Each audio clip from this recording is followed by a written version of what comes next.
గౌరవనీయులైన ముఖ్యమంత్రి,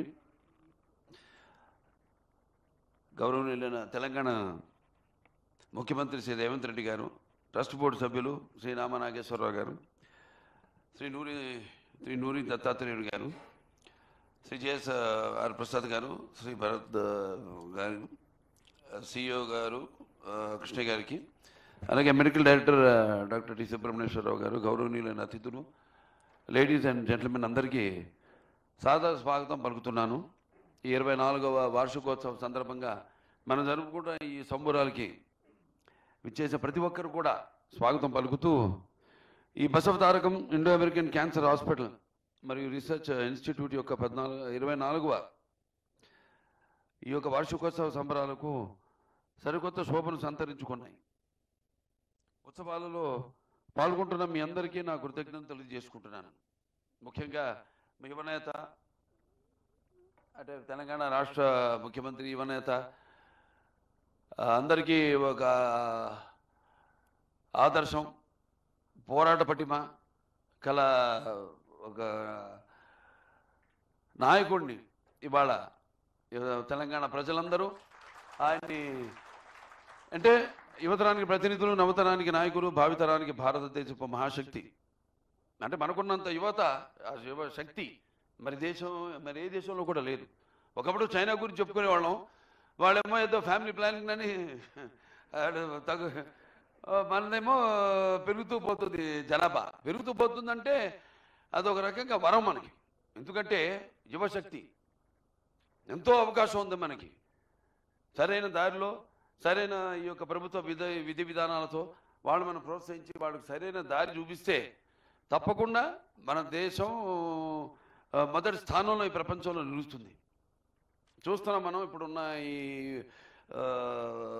అంటే ఒక రకంగా ఆనాడు మరి ఈ యొక్క రాష్ట్రం అవిభక్త ఆంధ్ర రాష్ట్రంగా ఉన్నప్పుడు ఎంతో అభివృద్ధి చెందడం, బీజం అంకుర వేయడం, ఆ తర్వాత సైబర్ సిటీ కానివ్వండి, లేకపోతే ఈ మన ఐటీ రంగం కానివ్వండి, హైదరాబాద్ సిటీ కానివ్వండి, ఇవన్నీ అభివృద్ధి చెందడం, యువకులకి మంచి అవకాశం కలగడం, ఆనాడు ఏదో డాక్టర్, ఇంజనీర్ అనే కాకుండా ఒక కొత్త ఎన్నో అవకాశాలు వాళ్ళకు కల్పించడం, దాంతో వాళ్ళు ఆర్థికంగా ఎంత పెద్ద కుటుంబం అయినా ఆ కుటుంబంలో ఒక యువకుడికి ఏ ఐటీ జాబ్ ఏదో వస్తే బ్రహ్మాండమైన మంచి జీతంతో మొత్తం కుటుంబాన్ని ఆ కుర్రాడు పోషించగల ఒక కల్పన కలిగించింది ఆనాడు.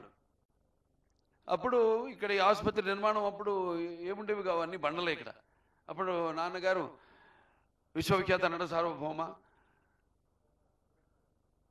కళాప్రపూర్ణ నటరత్న పద్మశ్రీ నందమూరి తారక రామారావు గారు ఆనాడు ఇక్కడ ఈ యొక్క ఆసుపత్రిని నిర్మించడానికి పూనుకోవడం. అందరూ అనుకున్నారు ఇప్పుడు ఏంటి ఇక్కడ అన్ని బండరాళ్ళు ఉన్నాయి, ఇక్కడ ఎందుకు కడుతున్నారని.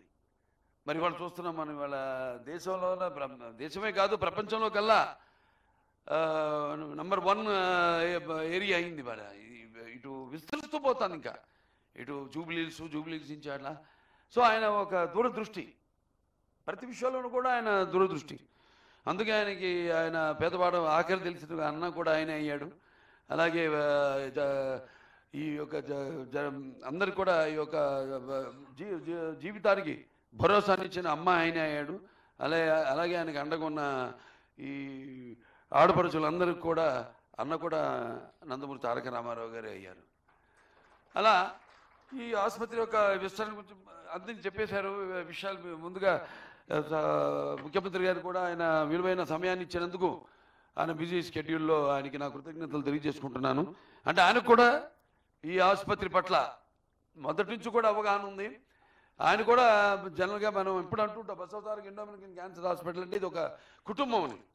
అంటే ఎవరు ఏదో పొద్దున వస్తున్నాం, ఈ టైంకి వెళ్ళిపోవాలి, ఏదో జీతాలు తీసుకుంటున్నాం అని కాకుండా ప్రతి ఒక్కరు కూడా అంకిత భావంతో ఇక్కడ అందరం ఒక ఫ్రెటర్నిటీ, అంటే ఒక కుటుంబ సభ్యుల్లాగా ఆయన కూడా మొదటిచ్చే ఆయన మధ్యలో ఎలాగైతే ఆనాడు అమ్మగారి కోరిక ఈ యొక్క క్యాన్సర్ మహమ్మారిని ఎలా పడి ఆవిడ శివైక్యమయ్యారో, లింగైక్యమయ్యారో, మరి ఆవిడ కోరిక ఈ యొక్క క్యాన్సర్ వైద్యం ఏదైతే ఎక్కువ ఖర్చుతో కూడుకుందో దాన్ని పేదవాళ్ళందరూ కూడా తక్కువ ధరలకి అందించాలని అలాగే అంతర్జాతీయ ప్రమాణాలు అప్పుడు వెళ్ళినప్పుడు నూరి దత్తాత్రేయుడు గారు ఉన్నారు అక్కడ అమెరికాలో. అమెరికా వెళ్ళినప్పుడు నాన్నగారు ఆవిడ వెళ్ళినప్పుడు ఆవిడ కోరిక అందరూ కూడా ఈ యొక్క అంతర్జాతీయ ప్రమాణాలతో కూడిన ఈ యొక్క వైద్యాన్ని అందరికీ అందించాలన్నది. దాని యొక్క ఆ తర్వాత నాన్నగారు ఈ యొక్క ఆసుపత్రి నిర్మాణానికి పూనుకొనడం.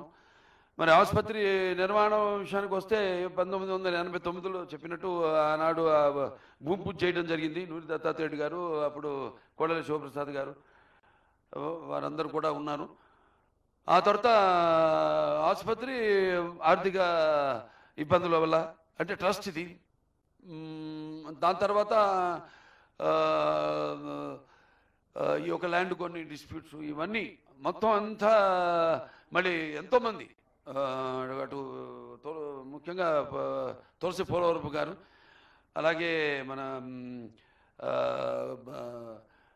కాకతీయ సిమెంట్స్ వెంకటేశ్వర్లు గారిని, వాళ్ళందరినీ గుర్తు చేసుకోవాల్సిన అవసరం ఉంది. కోడెల శివప్రసాద్ గారిని, వాళ్ళంతా కూడా కోడెల శివప్రసాద్ గారు ఇప్పుడు ప్రపంచమంతా తిరిగి అక్కడ అందరినీ కూడా కలిసి మరి అక్కడ అయాకో ఇండియన్ అమెరికన్ క్యాన్సర్ ఆర్గనైజేషన్ అని స్థాపించి అప్పుడు నిధుల్ని సేకరించడం, ఇక్కడ వెంకటేశ్వర్లు గారు ఆయన సొంత నిధులు ఇక్కడ ఇవ్వడం, అలా 2000కి ఆసుపత్రి పూర్తయ్యి 2000లో అటల్ బిహారీ వాజ్పేయి గారు మామూలుగా ఎటువంటి ప్రోగ్రామ్స్కి రారు.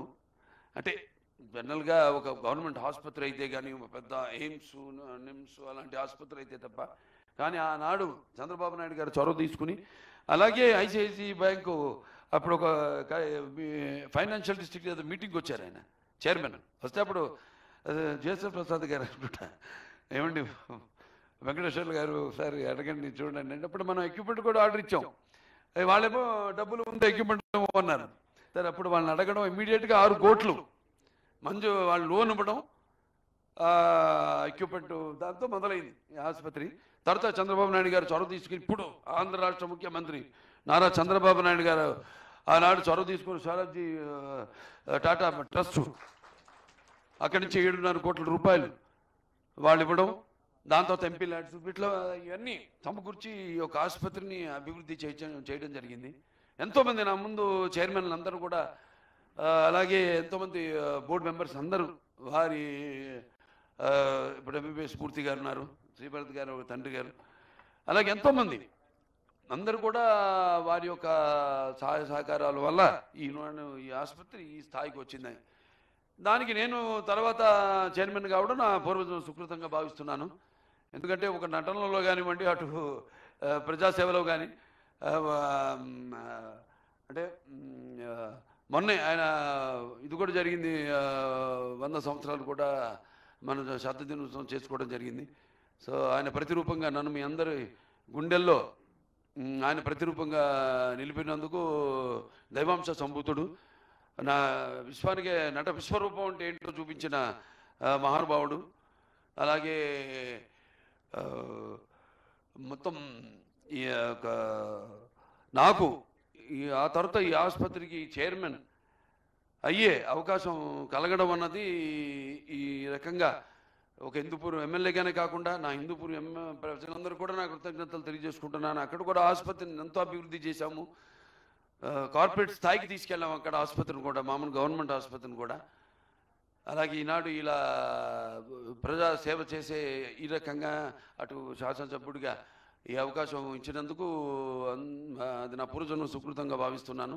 సమాజ విదేవాలయం ప్రజల దేవుళ్ళు, అందులో నేను ఒక అర్చకుడిని అన్న ఎవరైతే దేవుళ్ళ కొలవబడ్డాడో ఆయనే ప్రజల దేవుళ్ళని, ఆయనకి మరి సేవ చేసే ఒక అర్చకుడిని ఒక కొత్త నిర్వచనం రాజకీయాల్లోకి తీసుకొచ్చిన ఒక పరిపక్వత, ప్రజల్లో చైతన్యం తీసుకొచ్చిన మహానుభావుడు నందమూరి తారక రామారావు. ఇవాళ ఎంతోమంది ఇవాళ డాక్టర్లు ఉన్నారు, అలాగే ఇక్కడంతా మెడికల్ నాన్ మెడికల్, అలాగే నర్సింగ్ స్టాఫ్, అలాగే దాతలు అందరి సహాయ సహకారాల వల్ల ఇవాళ నాడు ఈ ఆసుపత్రి ఈ స్థాయికి చేరుకుంది.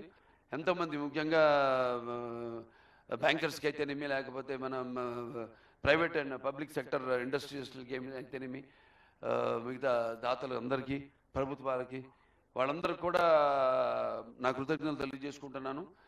సో ఎక్కడికక్కడ మనం బేరుజు వేసుకుంటూ, అంటే నిమ్స్ ఉంది, లేకపోతే వేరే గవర్నమెంట్ క్యాన్సర్ హాస్పిటల్స్ ఉన్నాయి, వాటిలన్నిటితో కూడా మన ఎప్పటికప్పుడు రేట్లన్నీ కూడా కంపేర్ చేసుకుంటూ వాటికంటే తక్కువ ఉండేలా, అలాగే ఇక్కడ వైట్ కార్డ్ హోటల్స్ వచ్చే వాళ్ళందరూ కూడా కన్సెషన్స్ ఇవ్వడం, లేని వాళ్ళకు కూడా కన్సెషన్స్ ఇవ్వడం, ఉచితంగా దారిద్ర్య రేఖ దిగువ ఉన్న వాళ్ళందరూ కూడా ఉచితంగా వైద్య సేవ చేయడం జరుగుతుంది ఇక్కడ. అలాగే ఇక ముందు ఆసుపత్రి ఇంకా ముందు అంటే చూస్తున్నాం మనం ఇవాళ ఈ క్యాన్సర్ అన్న మహమ్మారి ఎలా దేశంలో, ఒకప్పుడు కార్డియాలజీ, దాని తర్వాత క్యాన్సర్ అయిన వాళ్ళు ఇవాళ దాన్ని ఈ రెండు సమతుల్యంగా వెళ్తున్నాయి సమాజంలో. ఇవాళ ఈ యొక్క రెండు రోగాలు అటువంటిది ఇన్సూరెన్స్ పెరుగుతుంది, దాని తగ్గట్టుగా ఆసుపత్రిని కూడా విస్తరణ చేయవలసిన అవసరం ఉంది. అలాగే మన ముఖ్యమంత్రి గారు రేవంత్ రెడ్డి గారిని వెళ్ళి మేము కలిసాము. అడగగానే వెంటనే మాకు ఈ యొక్క విస్తరణ సహాయ సహకారాలు పూర్తిగా ఆయన అందిస్తాము అని అప్పుడే ఉత్తర్వులు కూడా జారీ చేయడం జరిగింది. సో ఆయనకి అందరి మా బౌడ్ తరఫున, మన ఆసుపత్రి తరఫున ఆయనకి నా కృతజ్ఞతలు తెలియజేసుకుంటున్నాను. ఇలాగే ఈ ఆసుపత్రి ఇంకా ఎంతో సేవలు అందిస్తాం, తప్పకుండా మాట ఇస్తున్నాం, కోరుకుంటున్నాం కాదు. ఇవాళ చూస్తున్నాం మన ఆసుపత్రి ఎంతెంత ఇవాళ ఆ నమ్మకంతోనే మనం చేస్తున్న సేవలను గుర్తించే ఇవాళ ప్రభుత్వాలు కానీ అందరూ కూడా మనకి సహాయ సహకారాలు అందిస్తున్నారు. కాబట్టి అందరూ కూడా నా కృతజ్ఞతలు తెలియజేసుకుంటూ, మరి తమ అమూల్యమైన ఈరోజు మరి 24 అంటే వచ్చే సంవత్సరం 25వ వార్షికోత్సవం జరుపుకుంటున్నాం. దానికి కూడా మీరు తప్పకుండా రావాలి ముఖ్య అతిథి. ఎందుకంటే ఇది ముఖ్యంగా అనుకోకుండా కాకతాళమే యాదృచ్ఛికము, మిమ్మల్ని మేము కలవడం, నేను ఎమ్మెల్యే అవ్వడం, మా శ్రీభరత్ గారు మళ్ళీ ఎంపీ అవ్వడం, స్టేట్లోనే హైయెస్ట్ మెజారిటీతో ఆయన గెలవడం, ఇదంతా కాకతీయం. అంటే మంచి ఆలోచన ఉన్నప్పుడు వైబ్రేషన్స్ అంటాం, నేను ఎక్కువ నమ్ముతాను అన్నింటిని. సో అదే అనుకుంటా మనందరిని ఇవాళ మనం కలపడం అంటే ఈ ఆసుపత్రి అభివృద్ధి అంటే సేవలు అందించే అవకాశం ఇంకా విస్తరిస్తుంది తప్పకుండా. మా తరఫున అందరికీ అన్ని ప్రాంతాలు వేరైనా మన అంతరంగాలు ఒకటేనన్నా, ధ్యాసలు వేరుగా ఉన్నా మన భాష తెలుగు భాష అన్నాడు ఆనాడు ఇంటివాడు. అంతే. అలాగే ఆంధ్రలో కూడా మన ఆసుపత్రిని అక్కడ మనం ప్రారంభించబోతున్నాం. సో అప్పుడు చంద్రబాబు నాయుడు గారు కూడా మనకు స్థలం ఇవ్వడం జరిగింది. సో అలా మన సేవలన్నీ విస్తరించుకుంటూ, అంటే అన్ని దూరం ప్రాంతాలు ఉన్నారు. ఇప్పుడు మా ఆసుపత్రిని మన బెంగళూరు కూడా ఎంపైర్మెంట్ చేయడానికి ఇవన్నీ కూడా మేము రకరకాలుగా, ఎందుకంటే మన తెలుగు వాళ్ళు ఎక్కడ చూసినా మన వాళ్ళు ఉన్నారు. ఇవాళ కేవలం మన రాష్ట్రం కాదు, ఈ 2 రాష్ట్రాల్లోనే కాదు, ఇవాళ పక్క రాష్ట్రాల్లోనే కాదు, ఇవాళ తెలుగు మాట్లాడేవాళ్ళు మన దేశంలోనే ఏ భాష మాట్లాడేవాళ్ళైనా తెలుగు భాష మాట్లాడేవాళ్ళు 2వ స్థానంలో ఉన్నాం మనం హిందీ తర్వాత దేశంలో. చెప్తే ఆశ్చర్యపోతారు సార్. అట్లా విదేశాల్లో చూసుకుంటే, విదేశాల్లో కూడా నేను ఎప్పుడెప్పుడు ఈ ఫండ్ రైజర్స్కి వెళ్ళినా కూడా వాళ్ళు మనం అందిస్తున్న సేవలను గుర్తించి వాళ్ళు అందిస్తున్న సేవలు మరవరానిది. వాళ్ళందరూ కూడా నా కృతజ్ఞతలు తెలియజేసుకుంటూ, ముఖ్యంగా మన ముఖ్యమంత్రి రేవంత్ రెడ్డి గారికి ఆయన అమూల్యమైన సమయాన్ని కేటాయించి ఇక్కడికి వచ్చి ఈ యొక్క ఒకేషన్ని ఆశీర్వదించినందుకు ఆయనకి నా కృతజ్ఞతలు తెలియజేసుకుంటూ నేను సెలవు తీసుకుంటున్నాను.